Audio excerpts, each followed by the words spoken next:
मंच पर विराजमान हमारे केंद्रीय मंत्री और अपने लोकप्रिय सांसद चौधरी कृष्णपाल गुर्जर जी, हमारे सहकारिता मंत्री श्री बनवारी लाल जी, हमारे उच्च शिक्षा और परिवहन मंत्री श्री मूलचंद शर्मा जी, उपस्थित सभी हमारे विधायकगण, क्योंकि नाम लेना फिर लंबा हो जाएगा और मुझे लगता है मौसम खराब होने वाला है, इसलिए जितनी बात करनी है जल्दी से की जाए। उपस्थित सभी पदाधिकारीगण, वरिष्ठ नेतागण और मैं इसको रैली नहीं कहूंगा, ये रेला है, रेला। इस रैली में आए हुए इस लोकसभा क्षेत्र के सभी हमारे बुजुर्गों, नौजवान साथियों, माताओं बहनों, पत्रकार छायाकार मित्रों, कलाकार बंधुओं, मेरा काम हमारे मंत्री और यहां के सांसद चौधरी कृष्णपाल जी ने बहुत आसान कर दिया है। एक आपको छोटी कहानी सुनाकर के बात शुरू करता हूं। एक कोई वैज्ञानिक थे और वो जगह जगह सेमिनार में भाषण दिया करते, अपने साथ अपने छोटे भाई को भी ले जाया करते।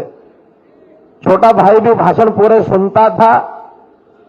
एक दिन अचानक वो जो वैज्ञानिक थे उनकी तबीयत खराब हो गई, तो उस भाई को कहा कि आज पता नहीं मैं बोल पाऊंगा कि नहीं बोल पाऊंगा। भाई ने कहा कोई बात नहीं, जो भाषण आप तैयार करके आए हैं मुझे भी पूरा ध्यान है, मैं ही बोल दूंगा जाके।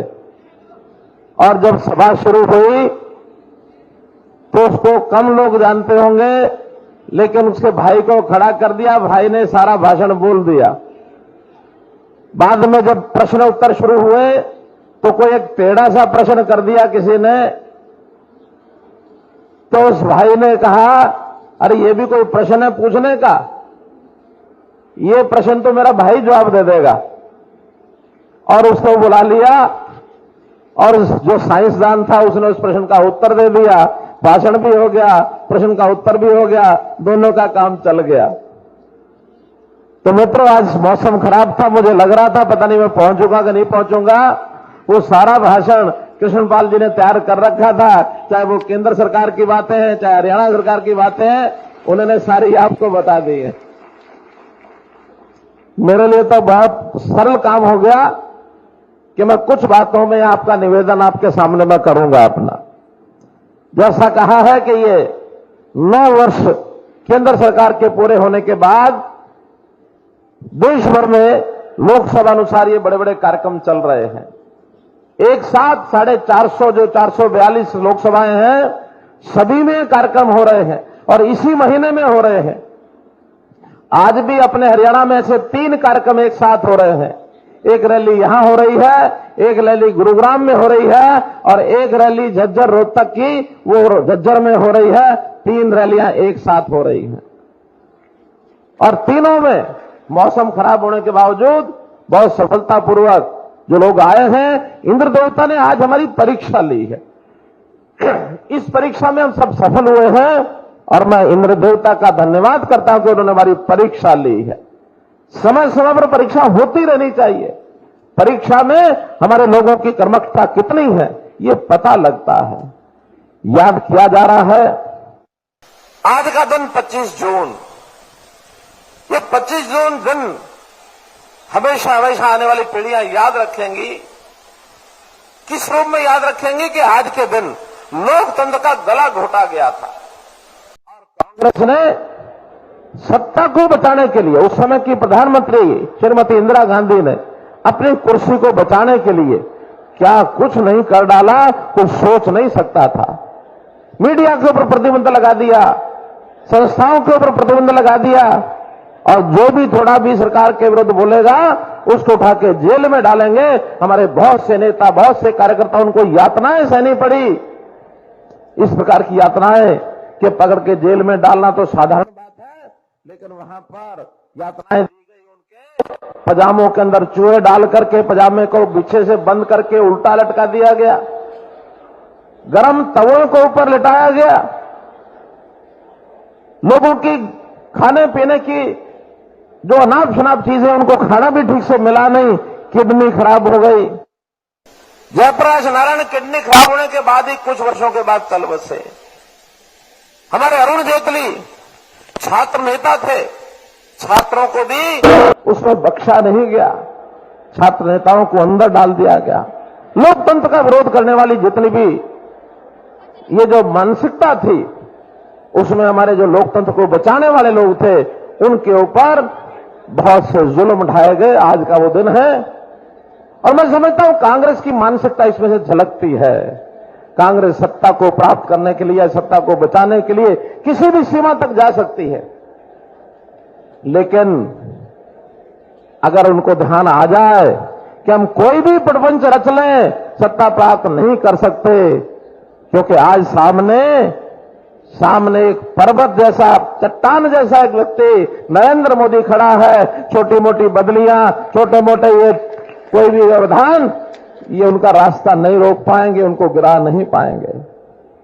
आज ये तीतर बटेर, आज ये भालू, आज ये बिल्ली बिल्ले सब इकट्ठे होकर के आज मुकाबला करते हैं, और मुकाबला करने के लिए जो निकलते हैं तो सामने एक शेर खड़ा है, भाग करके फिर अपने बिल में घुसने के लिए तैयार हो जाते हैं। मित्रों, लोकतंत्र में समझौते करना बुरी बात नहीं है, लेकिन एक विचार के साथ चीजें आनी चाहिए। विचार ये नहीं होना चाहिए हमको किसी की सत्ता गिरानी है, विचार ये होना चाहिए हमें देश का भला, समाज का भला कैसा करना चाहिए। ये विचार तो समझ में आता है, लेकिन ये विचार समझ में नहीं आता कि हम लोग जो है ये इनके प्रकार इन्हें कैसे भी सत्ता प्राप्त करनी है, चाहे जनता को बेवकूफ बनाओ, चाहे कुछ भी सामने वाले को परेशान करो। कभी कभी ये कह देते हैं कि जनता परेशान है, इन सरकारों से जनता परेशान है। हम कहते हैं क्योंकि इनके अंदर घबराहट इतनी ज्यादा आ गई है, उस घबराहट के कारण से ये अनाप शनाप जो काम करते हैं, कभी सड़कें रोक लेना, कभी जाम लगा देना, कभी धरने दे देना, और इनके इन कामों से परेशानी जनता को होती है। जनता इनके इस प्रकार के कामों से परेशान है, न कि सरकारों से परेशान है। न वो केंद्र सरकार के किसी नीति से परेशान है, न वो हरियाणा सरकार की किसी नीति से परेशान है, बल्कि लोग दिनों दिन आगे बढ़ रहे हैं। हर प्रकार की सुविधा, जरा जोर से बोलेंगे मोदी मोदी, जोर से जो बोल रहे हैं बोल के दिखाओ।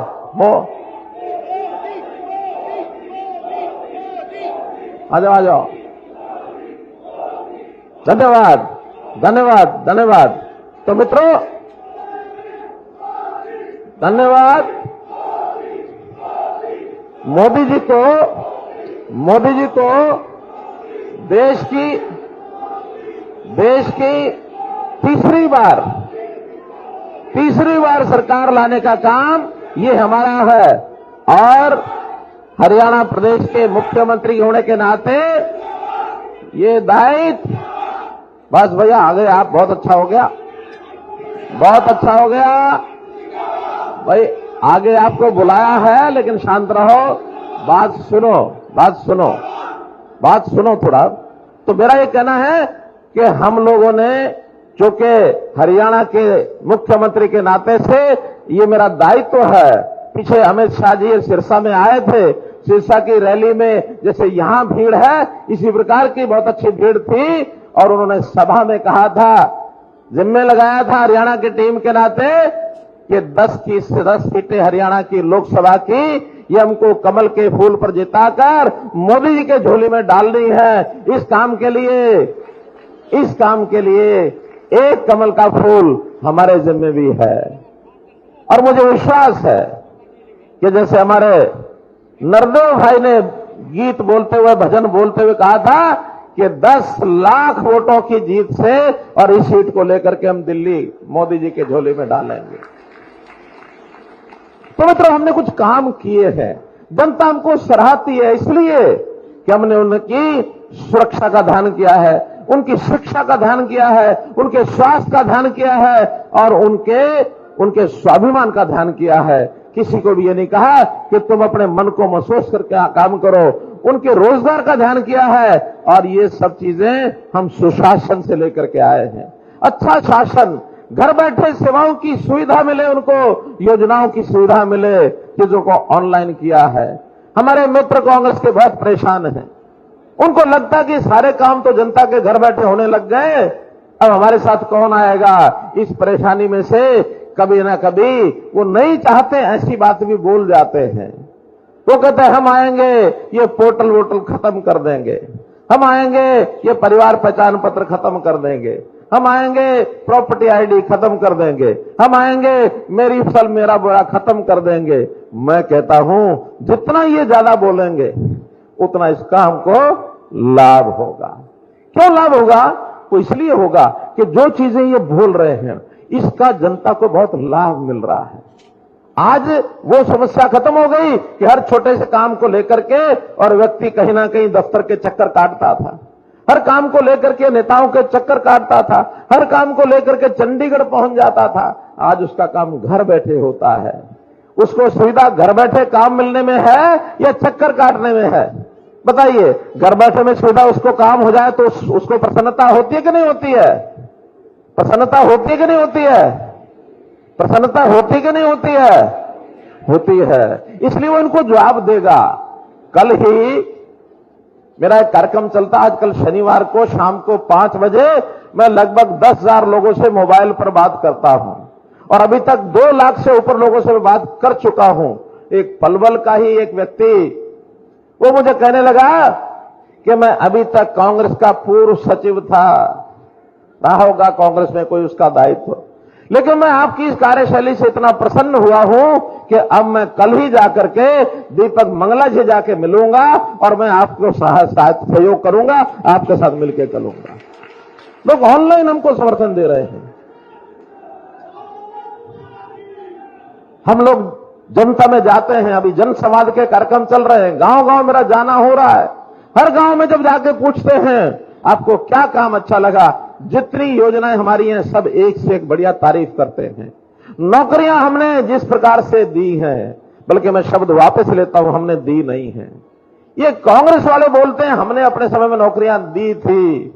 मेरा कहना उन्होंने भी दी नहीं थी, उन्होंने बांटी थी। उन्होंने जैसे रेवड़ियां बांटते हैं ऐसे रेवड़ियां बांटी थी, अपने अपने को देते थे।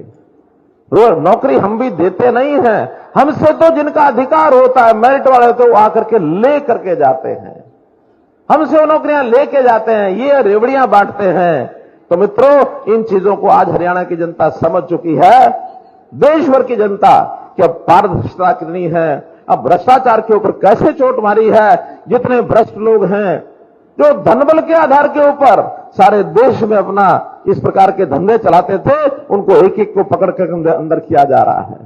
हम भी अपने आसपास देखते हैं कितने बड़े बड़े लोगों को, कहीं ईडी का शिकंजा, कहीं सीबीआई का शिकंजा, इनको कुछ जब नहीं मिलता तो वो कहते हैं कि हाँ ये तो जानबूझ के हमारे खिलाफ किया जा रहा है।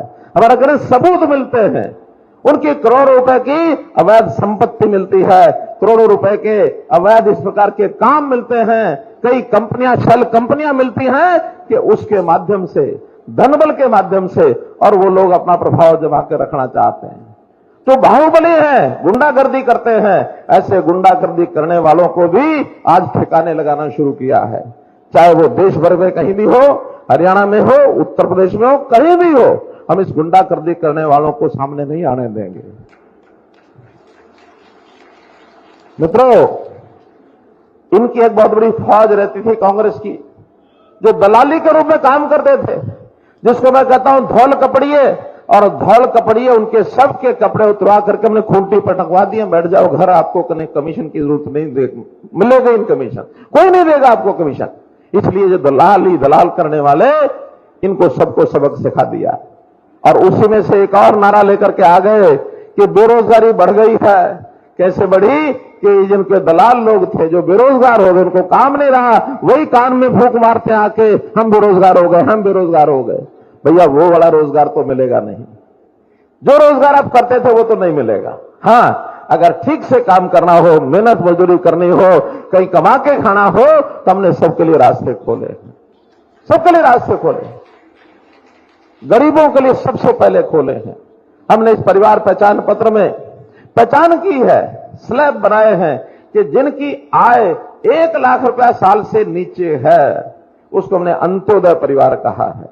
सबसे पहली हमारी जिम्मेवारी उनको सेटल करने की है, उनके बच्चों को पढ़ाने की है, उनके परिवार के लोगों को इलाज ठीक से मिले, पहला काम उनके लिए है। दूसरा है फिर 1,80,000 रुपए तक, उसको हमने बीपीएल परिवार कहा है।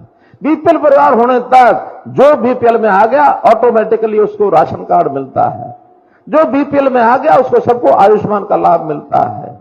अब उसको कोई ना दरखास्त देनी है, ना दस्तावेज करने से लेके जाने हैं, ना कहीं फाइलें ढूंढनी है, ना कहीं दफ्तर में जाना है, उसको ऑटोमेटिकली परिवार पहचान पत्र के माध्यम से घर में लाभ पहुंचेगा।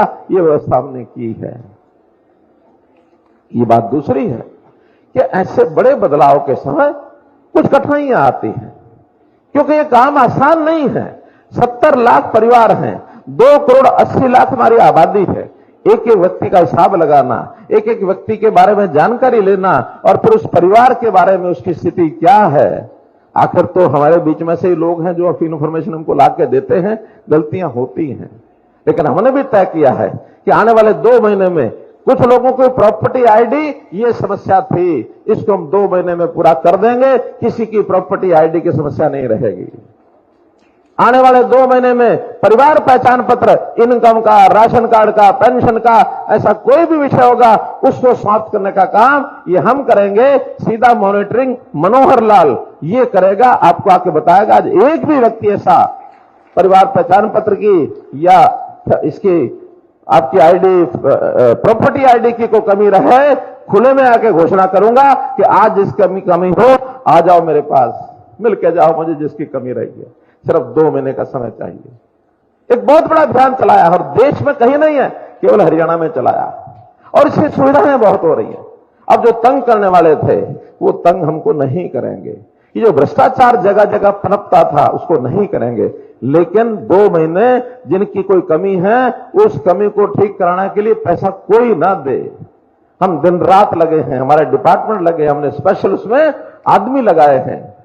1000 आदमी अभी हमने अर्बन लोकल बॉडीज को कल से नए दिए हैं, घर घर जाकर के ये जो हमारा प्रॉपर्टी आईडी है इसकी कोई कमी है जाकर के पूछ के आओ, हम ठीक करेंगे।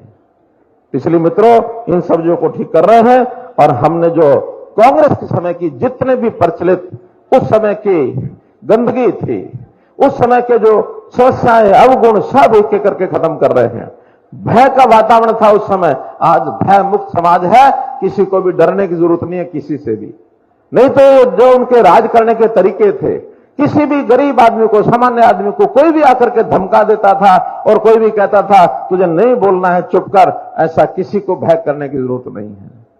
भाई भतीजावाद, परिवारवाद, क्योंकि उनकी समस्या ये है। हम तो सोचते हैं, सबका सोचते हैं, हरियाणा एक, हरियाणवी एक, जाति पाति से ऊपर उठकर, लेकिन वो लोग अपना परिवार से बाहर कुछ नहीं।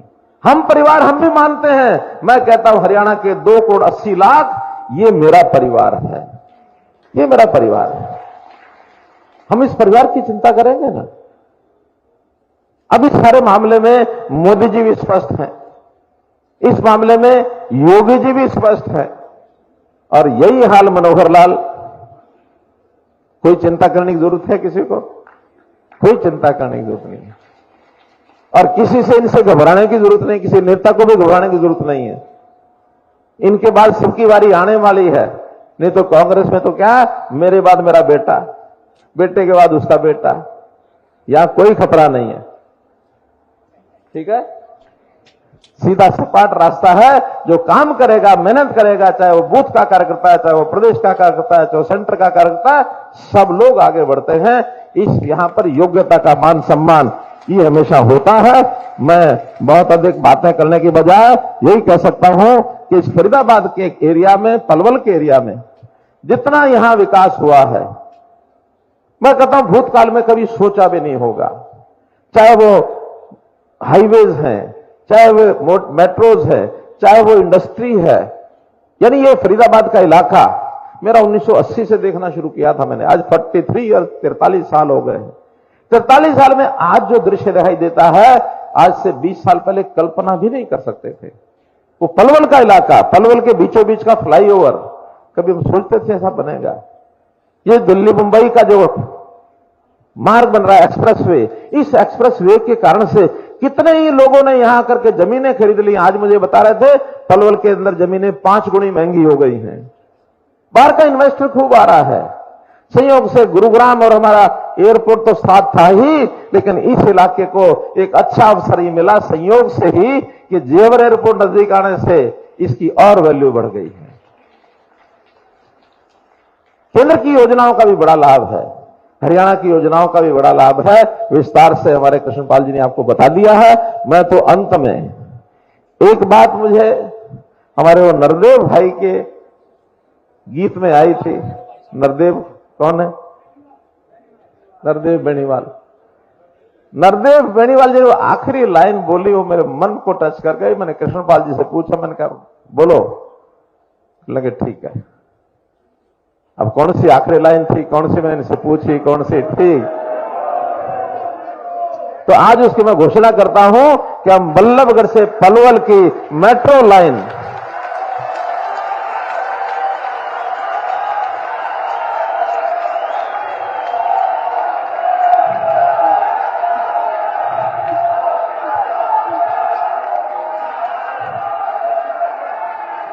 मित्रों बहुत जल्दी इस लाइन को स्वीकृति दिलवाकर और इस लाइन का काम शुरू कराया जाएगा।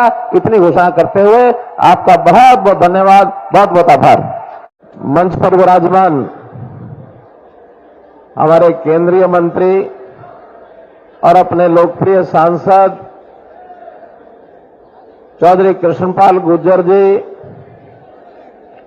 हमारे सहकारिता मंत्री श्री बनवारी लाल जी, हमारे उच्च शिक्षा और परिवहन मंत्री श्री मूलचंद शर्मा जी, उपस्थित सभी हमारे विधायकगण, क्योंकि नाम लेना फिर लंबा हो जाएगा और मुझे लगता है मौसम खराब होने वाला है, इसलिए जितनी बात करनी है जल्दी से की जाए। उपस्थित सभी पदाधिकारीगण, वरिष्ठ नेतागण और मैं इसको रैली नहीं कहूंगा, ये रेला है, रेला। इस रैली में आए हुए इस लोकसभा क्षेत्र के सभी हमारे बुजुर्गों, नौजवान साथियों, माताओं बहनों, पत्रकार छायाकार मित्रों, कलाकार बंधुओं, मेरा काम हमारे मंत्री और यहां के सांसद चौधरी कृष्णपाल जी ने बहुत आसान कर दिया है। एक आपको छोटी कहानी सुना करके बात शुरू करता हूं। एक कोई वैज्ञानिक थे और वो जगह जगह सेमिनार में भाषण दिया करते, अपने साथ अपने छोटे भाई को भी ले जाया करते। छोटा भाई भी भाषण पूरे सुनता था। एक दिन अचानक वो जो वैज्ञानिक थे उनकी तबीयत खराब हो गई, तो उस भाई को कहा कि आज पता नहीं मैं बोल पाऊंगा कि नहीं बोल पाऊंगा। भाई ने कहा कोई बात नहीं, जो भाषण आप तैयार करके आए हैं मुझे भी पूरा ध्यान है, मैं ही बोल दूंगा जाके। और जब सभा शुरू हुई तो उसको कम लोग जानते होंगे, लेकिन उसके भाई को खड़ा कर दिया, भाई ने सारा भाषण बोल दिया। बाद में जब प्रश्न उत्तर शुरू हुए तो कोई एक टेढ़ा सा प्रश्न कर दिया किसी ने, तो उस भाई ने कहा अरे ये भी कोई प्रश्न है पूछने का, ये प्रश्न तो मेरा भाई जवाब दे देगा। और उसको बुला लिया और जो साइंसदान था उसने उस प्रश्न का उत्तर दे दिया। भाषण भी हो गया, प्रश्न का उत्तर भी हो गया, दोनों का काम चल गया। तो मित्रों आज मौसम खराब था, मुझे लग रहा था पता नहीं मैं पहुंचूंगा कि नहीं पहुंचूंगा। वो सारा भाषण कृष्णपाल जी ने तैयार कर रखा था, चाहे वो केंद्र सरकार की बातें हैं, चाहे हरियाणा सरकार की बातें हैं, उन्होंने सारी आपको बता दी है। मेरे लिए तो बहुत सरल काम हो गया कि मैं कुछ बातों में आपका निवेदन आपके सामने मैं करूंगा अपना। जैसा कहा है कि ये 9 वर्ष केंद्र सरकार के पूरे होने के बाद देश भर में लोकसभा अनुसार ये बड़े बड़े कार्यक्रम चल रहे हैं। एक साथ 450 जो 442 लोकसभाएं हैं, सभी में कार्यक्रम हो रहे हैं और इसी महीने में हो रहे हैं। आज भी अपने हरियाणा में से 3 कार्यक्रम एक साथ हो रहे हैं। एक रैली यहां हो रही है, एक रैली गुरुग्राम में हो रही है और एक रैली झज्जर रोहतक की, वो झज्जर में हो रही है। 3 रैलियां एक साथ हो रही हैं और तीनों में मौसम खराब होने के बावजूद बहुत सफलतापूर्वक जो लोग आए हैं, इंद्र देवता ने आज हमारी परीक्षा ली है। इस परीक्षा में हम सब सफल हुए हैं और मैं इंद्र देवता का धन्यवाद करता हूं कि उन्होंने हमारी परीक्षा ली है। समय समय पर परीक्षा होती रहनी चाहिए। परीक्षा में हमारे लोगों की कर्मठता कितनी है ये पता लगता है। याद किया जा रहा है आज का दिन 25 जून, ये 25 जून दिन हमेशा हमेशा आने वाली पीढ़ियां याद रखेंगी। किस रूप में याद रखेंगी कि आज के दिन लोकतंत्र का गला घोटा गया था और कांग्रेस ने सत्ता को बचाने के लिए, उस समय की प्रधानमंत्री श्रीमती इंदिरा गांधी ने अपनी कुर्सी को बचाने के लिए क्या कुछ नहीं कर डाला, कुछ सोच नहीं सकता था। मीडिया के ऊपर प्रतिबंध लगा दिया, संस्थाओं के ऊपर प्रतिबंध लगा दिया और जो भी थोड़ा भी सरकार के विरुद्ध बोलेगा उसको उठा के जेल में डालेंगे। हमारे बहुत से नेता, बहुत से कार्यकर्ता, उनको यातनाएं सहनी पड़ी। इस प्रकार की यातनाएं कि पकड़ के जेल में डालना तो साधारण बात है, लेकिन वहां पर यातनाएं दी गई। उनके पजामों के अंदर चूहे डाल करके पजामे को पीछे से बंद करके उल्टा लटका दिया गया, गरम तवों को ऊपर लिटाया गया, लोगों की खाने पीने की जो अनाप शनाप चीजें उनको खाना भी ठीक से मिला नहीं, किडनी खराब हो गई। जयप्रकाश नारायण किडनी खराब होने के बाद ही कुछ वर्षों के बाद चल बसे। हमारे अरुण जेटली छात्र नेता थे, छात्रों को भी उसमें बख्शा नहीं गया, छात्र नेताओं को अंदर डाल दिया गया। लोकतंत्र का विरोध करने वाली जितनी भी ये जो मानसिकता थी, उसमें हमारे जो लोकतंत्र को बचाने वाले लोग थे उनके ऊपर बहुत से जुल्म ढाए गए। आज का वो दिन है और मैं समझता हूं कांग्रेस की मानसिकता इसमें से झलकती है। कांग्रेस सत्ता को प्राप्त करने के लिए, सत्ता को बचाने के लिए किसी भी सीमा तक जा सकती है, लेकिन अगर उनको ध्यान आ जाए कि हम कोई भी प्रपंच रच लें, सत्ता प्राप्त नहीं कर सकते, क्योंकि आज सामने एक पर्वत जैसा, चट्टान जैसा एक व्यक्ति नरेंद्र मोदी खड़ा है। छोटी मोटी बदलियां, छोटे मोटे ये कोई भी व्यवधान, ये उनका रास्ता नहीं रोक पाएंगे, उनको गिरा नहीं पाएंगे। आज ये तीतर बटेर, आज ये भालू, आज ये बिल्ली बिल्ले सब इकट्ठे होकर के आओ मुकाबला करते हैं और मुकाबला करने के लिए जो निकलते हैं तो सामने एक शेर खड़ा है, भाग करके फिर अपने बिल में घुसने के लिए तैयार हो जाते हैं। मित्रों, लोकतंत्र में समझौते करना बुरी बात नहीं है, लेकिन एक विचार के साथ चीजें आनी चाहिए।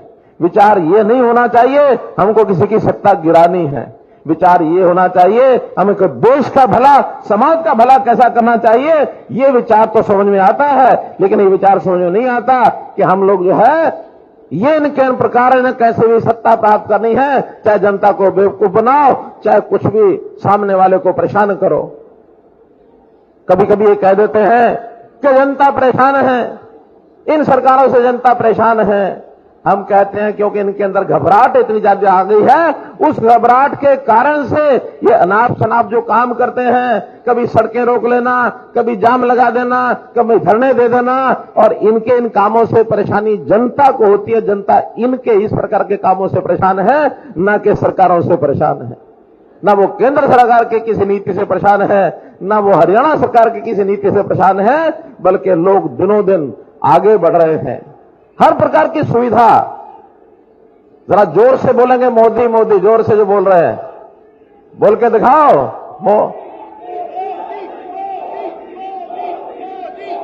आ जाओ आ जाओ। धन्यवाद धन्यवाद धन्यवाद। तो मित्रों धन्यवाद। मोदी जी को देश की तीसरी बार सरकार लाने का काम ये हमारा है, और हरियाणा प्रदेश के मुख्यमंत्री होने के नाते ये दायित्व, बस भैया आ गए आप, बहुत अच्छा हो गया, बहुत अच्छा हो गया भाई। आगे आपको बुलाया है, लेकिन शांत रहो, बात सुनो थोड़ा। तो मेरा ये कहना है कि हम लोगों ने, चूंकि हरियाणा के मुख्यमंत्री के नाते से ये मेरा दायित्व है।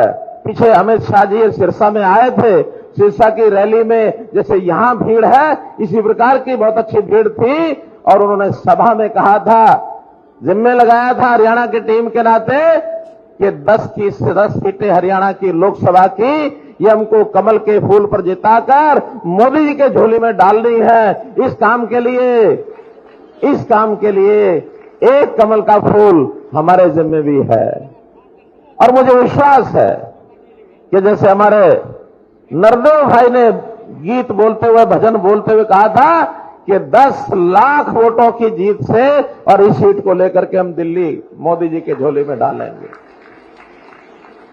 तो मित्रों हमने कुछ काम किए हैं, जनता हमको सराहती है, इसलिए कि हमने उनकी सुरक्षा का ध्यान किया है, उनकी शिक्षा का ध्यान किया है, उनके स्वास्थ्य का ध्यान किया है, और उनके स्वाभिमान का ध्यान किया है। किसी को भी ये नहीं कहा कि तुम अपने मन को महसूस करके काम करो।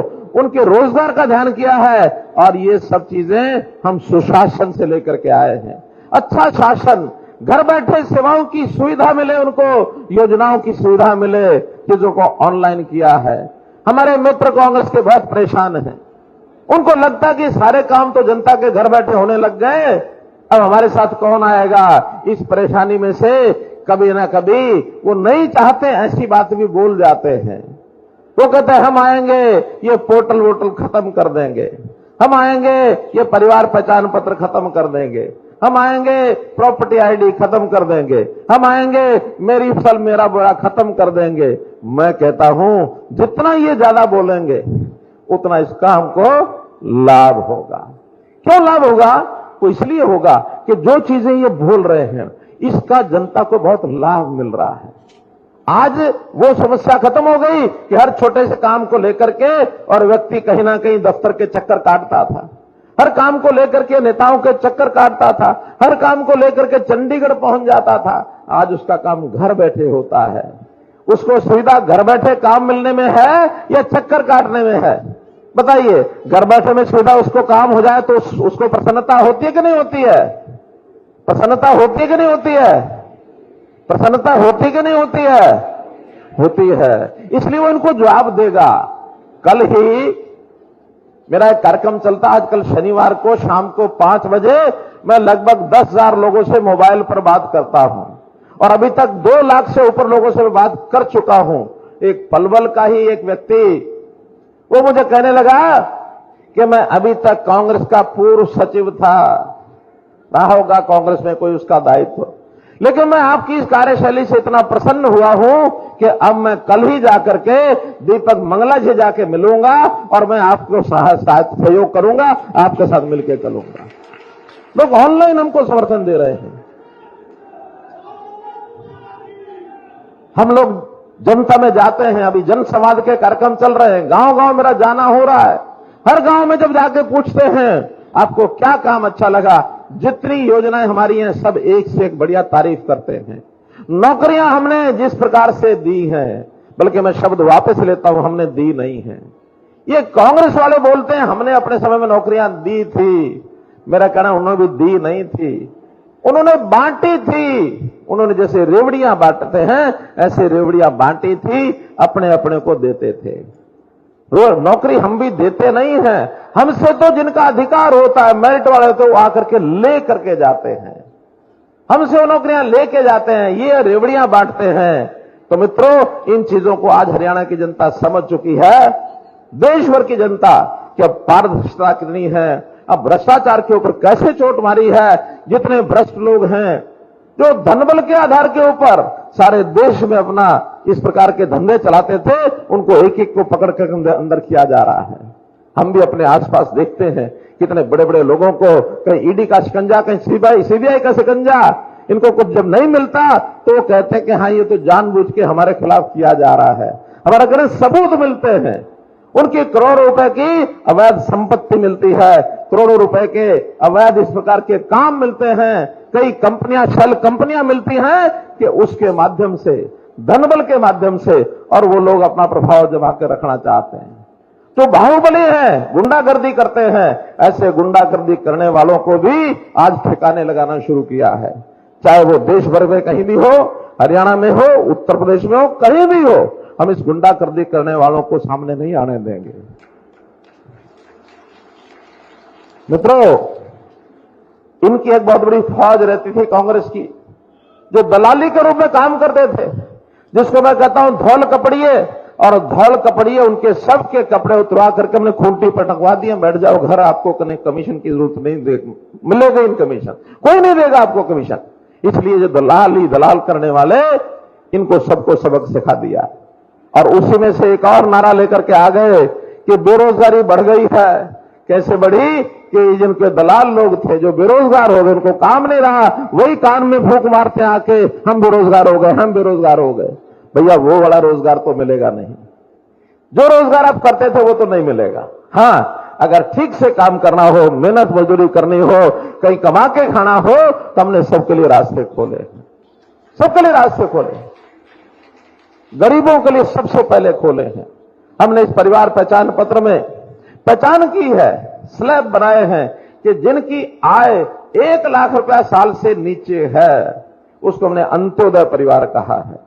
सबसे पहली हमारी जिम्मेवारी उनको सेटल करने की है, उनके बच्चों को पढ़ाने की है, उनके परिवार के लोगों को इलाज ठीक से मिले, पहला काम उनके लिए है। दूसरा है फिर 1,80,000 रुपए तक, उसको हमने बीपीएल परिवार कहा है। बीपीएल परिवार होने तक जो बीपीएल में आ गया ऑटोमेटिकली उसको राशन कार्ड मिलता है, जो बीपीएल में आ गया उसको सबको आयुष्मान का लाभ मिलता है। अब उसको कोई ना दरखास्त देनी है, ना दस्तावेज करने लेके जाने हैं, ना कहीं फाइलें ढूंढनी है, ना कहीं दफ्तर में जाना है, उसको ऑटोमेटिकली परिवार पहचान पत्र के माध्यम से घर में लाभ पहुंचेगा। ये व्यवस्था हमने की है। ये बात दूसरी है कि ऐसे बड़े बदलाव के समय कुछ कठिनाइयां आती हैं, क्योंकि ये काम आसान नहीं है। 70 लाख परिवार हैं, 2 करोड़ 80 लाख हमारी आबादी है। एक एक व्यक्ति का हिसाब लगाना, एक एक व्यक्ति के बारे में जानकारी लेना, और फिर उस परिवार के बारे में उसकी स्थिति क्या है। आखिर तो हमारे बीच में से ही लोग हैं जो इंफॉर्मेशन हमको ला के देते हैं, गलतियां होती हैं। लेकिन हमने भी तय किया है कि आने वाले 2 महीने में कुछ लोगों को प्रॉपर्टी आईडी, ये समस्या थी, इसको हम 2 महीने में पूरा कर देंगे, किसी की प्रॉपर्टी आईडी की समस्या नहीं रहेगी। आने वाले 2 महीने में परिवार पहचान पत्र, इनकम का, राशन कार्ड का, पेंशन का, ऐसा कोई भी विषय होगा उसको समाप्त करने का काम ये हम करेंगे। सीधा मॉनिटरिंग मनोहर लाल ये करेगा, आपको आके बताएगा। आज एक भी व्यक्ति ऐसा परिवार पहचान पत्र की या इसकी आपकी आईडी, प्रॉपर्टी आईडी की कोई कमी रहे, खुले में आके घोषणा करूंगा कि आज जिसकी कमी हो आ जाओ मेरे पास, मिलके जाओ, मुझे जिसकी कमी रही है। सिर्फ 2 महीने का समय चाहिए।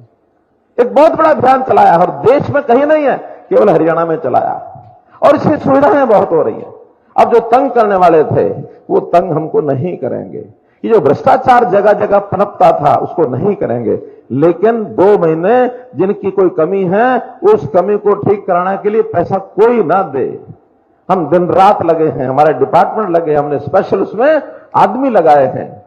1000 आदमी अभी हमने अर्बन लोकल बॉडीज को कल से नए दिए हैं, घर घर जाकर के ये जो हमारा प्रॉपर्टी आईडी है इसकी कोई कमी है जाकर के पूछ के आओ। हम ठीक करेंगे। इसलिए मित्रों, इन सब्जियों को ठीक कर रहे हैं। और हमने जो कांग्रेस के समय की जितने भी प्रचलित उस समय की गंदगी थी, उस समय के जो समस्याएं, अवगुण, सब एक एक करके खत्म कर रहे हैं। भय का वातावरण था उस समय, आज भय मुक्त समाज है। किसी को भी डरने की जरूरत नहीं है, किसी से भी नहीं। तो जो उनके राज करने के तरीके थे, किसी भी गरीब आदमी को, सामान्य आदमी को कोई भी आकर के धमका देता था और कोई भी कहता था तुझे नहीं बोलना है, चुप कर, ऐसा किसी को भय करने की जरूरत नहीं है। भाई भतीजावाद, परिवारवाद, क्योंकि उनकी समस्या ये है। हम तो सोचते हैं, सबका सोचते हैं, हरियाणा एक, हरियाणा में एक, जाति पाति से ऊपर उठकर, लेकिन वो लोग अपना परिवार, परिवार से बाहर कुछ नहीं। हम परिवार हम भी मानते हैं। मैं कहता हूं हरियाणा के 2,80,00,000 ये मेरा परिवार है, ये मेरा परिवार है। हम इस परिवार की चिंता करेंगे ना। अब इस सारे मामले में मोदी जी भी स्पष्ट हैं, इस मामले में योगी जी भी स्पष्ट हैं, और यही हाल मनोहर लाल। कोई चिंता करने की जरूरत है किसी को? कोई चिंता करने की जरूरत नहीं है। और किसी से इनसे घबराने की जरूरत नहीं, किसी नेता को भी घबराने की जरूरत नहीं है। इनके बाद सबकी बारी आने वाली है। नहीं तो कांग्रेस में तो क्या, मेरे बाद मेरा बेटा, बेटे के बाद उसका बेटा, यहां कोई खतरा नहीं है। ठीक है, सीधा सपाट रास्ता है। जो काम करेगा, मेहनत करेगा, चाहे वो बूथ का कार्यकर्ता है, चाहे वो प्रदेश का कार्यकर्ता है, चाहे वो सेंटर का कार्यकर्ता है, सब लोग आगे बढ़ते हैं। इस यहां पर योग्यता का मान सम्मान ये हमेशा होता है। मैं बहुत अधिक बातें करने की बजाय यही कह सकता हूं कि इस फरीदाबाद के एरिया में, पलवल के एरिया में जितना यहां विकास हुआ है, मैं कहता हूं भूतकाल में कभी सोचा भी नहीं होगा। चाहे वो हाईवेज हैं, चाहे वो मेट्रोज है, चाहे वो इंडस्ट्री है, यानी ये फरीदाबाद का इलाका मेरा 1980 से देखना शुरू किया था मैंने। आज 43 ईयर, 43 साल हो गए हैं। 43 साल में आज जो दृश्य दिखाई देता है, आज से 20 साल पहले कल्पना भी नहीं कर सकते थे। वो पलवल का इलाका, पलवल के बीचों बीच का फ्लाईओवर, कभी हम सोचते थे ऐसा बनेगा? ये दिल्ली मुंबई का जो मार्ग बन रहा है, एक्सप्रेसवे, इस एक्सप्रेसवे के कारण से कितने ही लोगों ने यहां आकर के जमीनें खरीद ली। आज मुझे बता रहे थे पलवल के अंदर जमीनें 5 गुनी महंगी हो गई हैं। बाहर का इन्वेस्टर खूब आ रहा है। संयोग से गुरुग्राम और हमारा एयरपोर्ट तो साथ था ही, लेकिन इस इलाके को एक अच्छा अवसर ही मिला संयोग से ही कि जेवर एयरपोर्ट नजदीक आने से इसकी और वैल्यू बढ़ गई है। केंद्र की योजनाओं का भी बड़ा लाभ है, हरियाणा की योजनाओं का भी बड़ा लाभ है। विस्तार से हमारे कृष्णपाल जी ने आपको बता दिया है। मैं तो अंत में एक बात मुझे हमारे वो नरदेव भाई के गीत में आई थी। नरदेव कौन है? नरदेव बेनीवाल। नरदेव बेनीवाल जी वो आखिरी लाइन बोली, वो मेरे मन को टच कर गई। मैंने कृष्णपाल जी से पूछा, मैंने कहा बोलो, लगे ठीक है।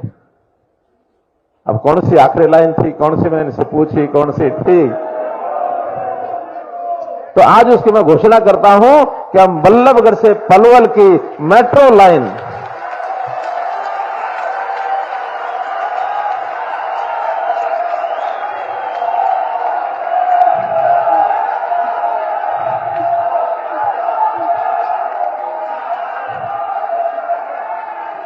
मित्रों बहुत जल्दी इस लाइन को स्वीकृति दिलवाकर और इस लाइन का काम शुरू कराया जाएगा। इतनी घोषणा करते हुए आपका बहुत बहुत धन्यवाद, बहुत बहुत आभार।